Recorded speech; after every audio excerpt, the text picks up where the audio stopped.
The man standing in the reactor compartment doorway was 23 years old. He had dark eyes, a calm face, and a voice that didn't shake when he said he understood. The captain looked at him the way a man looks at someone he knows he will never see whole again. And then he said the only thing left to say, "Go with God." Go with God. The door opened. The young lieutenant stepped through. Within minutes, he came staggering back out, tearing off his gas mask, his skin the color of a burning coal, his hands already blistering before he hit the floor. That was July 4th, 1961. American Independence Day. Somewhere above them, the North Atlantic rolled dark and indifferent. But inside that submarine, a vessel the crew had already nicknamed Hiroshima before any of this happened, the temperature inside the reactor core had exceeded 400 degrees Celsius, and there was no emergency cooling system. Do you have a solution? Not because it had failed. It's critical, Captain. Because it had never been built. Find a way. This is the story of the K-19. And I need you to understand something before we go any further. This wasn't an accident waiting to happen.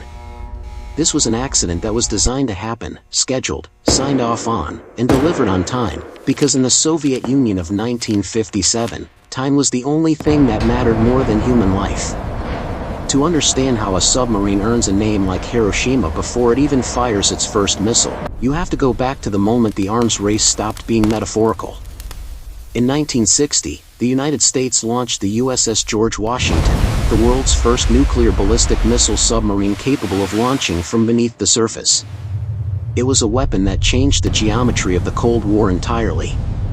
A submarine you couldn't track, armed with nuclear warheads you couldn't intercept, hiding in an ocean the size of silence. The Soviets had one response: build their own, faster, at any cost. Construction on the K-19 began in October of 1957 at the shipyard in Severodvinsk, on the shores of the White Sea. And from the very first weld, the pressure was unlike anything the engineers or the workers had ever experienced. Political officers walked the floor. Timelines were not suggestions, they were decrees. Design bureaus that raised safety concerns were overruled before they finished their sentences. The Rubin Design Bureau, the most prolific Soviet submarine facility in history, formally warned that the reactor cooling system was unreliable. Their memo was filed. Their engineers went back to work. But here's what they weren't told to advertise: the USS George Washington had taken 586 days to build. The K-19 was completed in 359. That is not efficiency. That is a different thing entirely, and the men who would eventually serve aboard her would pay for every day that was cut. Workers died during construction. Not metaphorically, not statistically, they died inside the hull. Fires broke out in compartments with inadequate ventilation. Men suffocated breathing in paint fumes in spaces not designed to be breathed in. These deaths were recorded, processed, and did not slow the schedule by a single hour. The submarine was a priority. The men building it were not. And then came the christening. This is where the story shifts from the merely disturbing to something that feels, even now, like it belongs in a different category of reality. In maritime tradition, East and West, ancient and modern, a bottle of champagne is smashed against the hull at launch. It's superstition, yes, but it is superstition with teeth. Every sailor knows what it means when the bottle doesn't break. On the day the K-19 was launched, a man swung the bottle, already a violation of tradition, which demands a woman perform the ceremony, and it bounced. It slid along the propellers. It rolled off the rubber-coated hull. It did not break. The crew standing on the dock went quiet. Not the kind of quiet that follows a moment of embarrassment. The kind that follows a warning. If you watched our breakdown of the Nutty Putty Cave incident last month, and the psychological fracturing that happens when a person is trapped in a space with no exit, you already understand something about the particular texture of dread that comes from being sealed inside a machine that has already told you it doesn't want you there. The K-19, before a single nautical mile had been logged, had already spoken. The accidents began almost immediately. In January of 1960, during routine reactor operations, the crew caused an incident significant enough to force the submarine back to the shipyard for rework. The repair bill came to 54 million rubles. The captain was demoted. Several crew members were replaced. Sea trials were delayed. And somewhere in a Moscow office, a frustrated general marked another box on a timeline that had already slipped past its deadline. Between May and June of that same year, maintenance workers made a discovery so strange that it was sent to a specialized research institute for analysis, and never explained. Dozens of black, unusually hardened beetles were found living in the graphite grease coating the reactor lid bolts. One mechanic placed them in his palm. They moved. These were living insects, embedded in the lubrication of a reactor that had already been operating at full power. The institute that received the samples never sent back a report. No one ever found out how they got there, or what it meant, or whether it meant anything at all. The K-19 kept sailing. The submarine was officially commissioned into the Soviet Northern Fleet on November 12, 1960. By the following spring, yet another man was dead, crushed by a shaft seal during missile loading operations. The total count of workers and sailors killed in or around the K-19 before her first combat patrol was at least 8. Fires. Toxic fumes. Flooding events that nearly sank her at dock. And still she sailed. In June of 1961, the K-19 departed on her first major training exercise, codenamed Polar Circle. The mission profile was brutally demanding: penetrate simulated enemy defenses, conduct patrols beneath Norwegian sea ice, position for hypothetical nuclear strikes. The crew was the best the Soviet Navy had available, and they performed with discipline and precision. By July 4th, the exercise was concluding. They were heading home. Both reactors were running at 35% power. Most of the crew were asleep. The North Atlantic was clear and calm. It was 4:15 in the morning when the alarm sounded in the reactor control station. The duty officer looked at his instruments and saw something that, in a properly designed vessel, should have been impossible: a catastrophic, instantaneous drop in pressure and coolant level in the primary cooling circuit of the starboard reactor. The gauge read 0. Not low. 0. And here is the detail that defines the entire catastrophe, the detail that transforms this from a tragedy into a verdict. The pressure wasn't actually 0. A hairline fracture in a single pressure sensor tube, a tube that had been overpressurized during factory testing and developed a microcrack that no inspection ever caught, had burst. The instruments were lying. The coolant was leaking. And the circulation pumps, starved of the fluid they needed to function, were beginning to seize. Without coolant flow, a nuclear reactor does not simply stop. It heats. The K-19's reactor shut down automatically, but the residual decay heat continued building. Temperatures climbed past 300 Celsius. Then 350. Then past 400 Celsius, 752 degrees Fahrenheit, and still rising. The reactor compartment was becoming a furnace. A furnace pointed at the ocean. A furnace pointed at the date, July 4, 1961. U.S. Independence Day. Captain Nikolai Zateyev understood immediately what this meant beyond the engineering failure. If the reactor went critical, if it melted down, or worse, if it detonated, the explosion and the radiation release would be detected by American sensors. In the paranoid arithmetic of the Cold War, a massive nuclear event in the North Atlantic on the 4th of July could be interpreted in Washington as a first strike. The K-19 was sitting at the intersection of mechanical failure and global annihilation, and Zateyev had minutes to decide what to do about it. He brought the submarine to the surface at 4:22 a.m., 7 minutes after the alarm. Running on the port reactor, he called his officers together and laid out the situation with the precision of a man who has accepted that there are no good options remaining, only less catastrophic ones. The emergency cooling system, the system that existed specifically for this scenario, was absent. It had been cut from the design to save time and money. There was no backup. There was no protocol. There was only what they could improvise with the materials on board, their own hands, and whatever time the reactor gave them before it made the decision for them. Zateyev organized his crew into pairs. Each pair was given a single task: enter the reactor compartment, fabricate a bypass pipeline from whatever spare materials existed on board, and use it to flood the core with cold water from the submarine's drinking supply. It was an engineering solution conceived under conditions that made engineering nearly impossible. The reactor compartment was registering between 50 and 60 sieverts per hour of radiation. To put that in clinical terms, the threshold for a lethal whole-body dose is 4 to 5 sieverts. The men entering that compartment were walking into a space where the invisible air would kill them. Not might. Would. They had gas masks. They had thin raincoats. You know the risks. That was all. Lieutenant Boris Korchalov volunteered to lead the first team. He was 23 years old, the commander of the reactor control group, and by all accounts a man his captain trusted without reservation. Zateyev met him at the door. He asked Korchalov if he understood what he was walking into. Korchalov said that he did. Держи его крепче. The captain's response, recorded later in his memoirs, in the flat language of a man who had no other language left for this moment, was, "It is hard to send people to their death. Go with God." Korchalov went through the door. The team worked in 5 to 10 minute rotations, because that was all the exposure any human body could absorb and still function well enough to walk back out. They welded improvised pipes from melted wires onto the broken coolant line. They fought small fires started by superheated electrical cables. The smoke was thick enough to make the instruments unreadable. The heat was at the boundary of what human tissue can survive.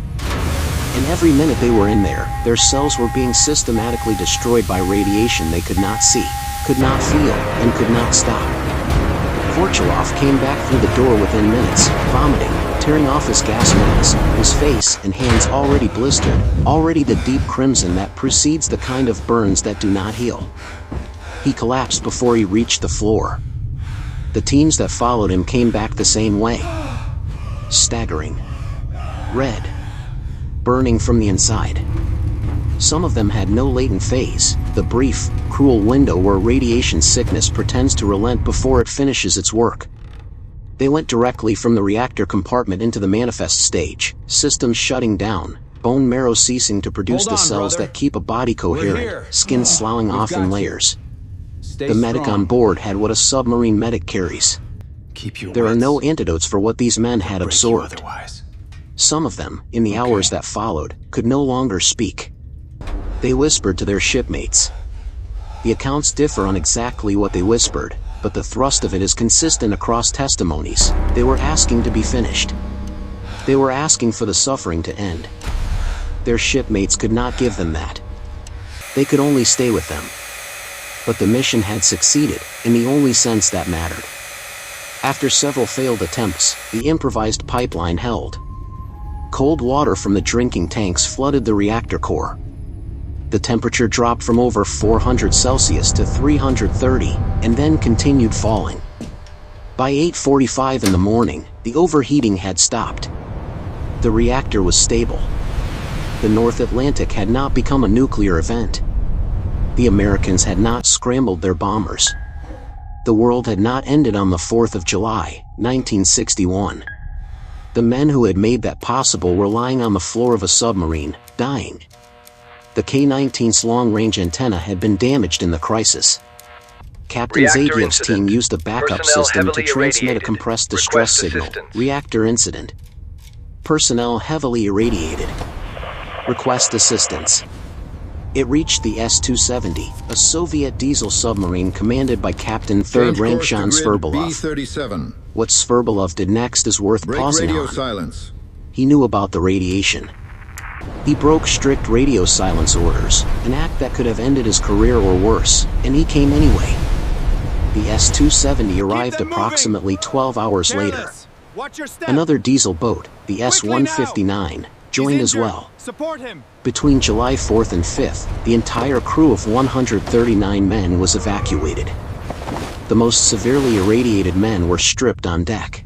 Their contaminated uniforms were thrown into the Atlantic. Someone broke out alcohol, an old practice, believed to offer some protection, offering none, but offering something. They were transferred to surface ships and transported to the naval base at Polyarny, on the Kola Peninsula. Medical teams arrived nearly 4 days after the incident began. And this is where the Soviet Union revealed something about itself that should not be forgotten. The K-19 was towed to base and underwent 6 months of decontamination.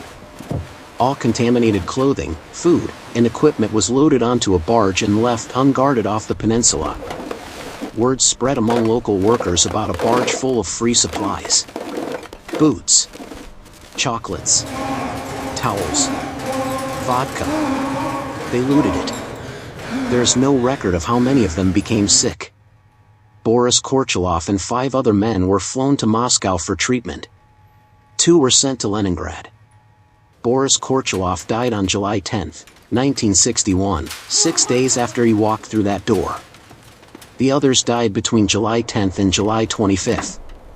Their bodies were so radioactive that everything they had touched in the hospitals had to be destroyed. They were buried at night, secretly, in zinc-lined coffins. Their families were not informed of where. In some cases, their families were not informed at all.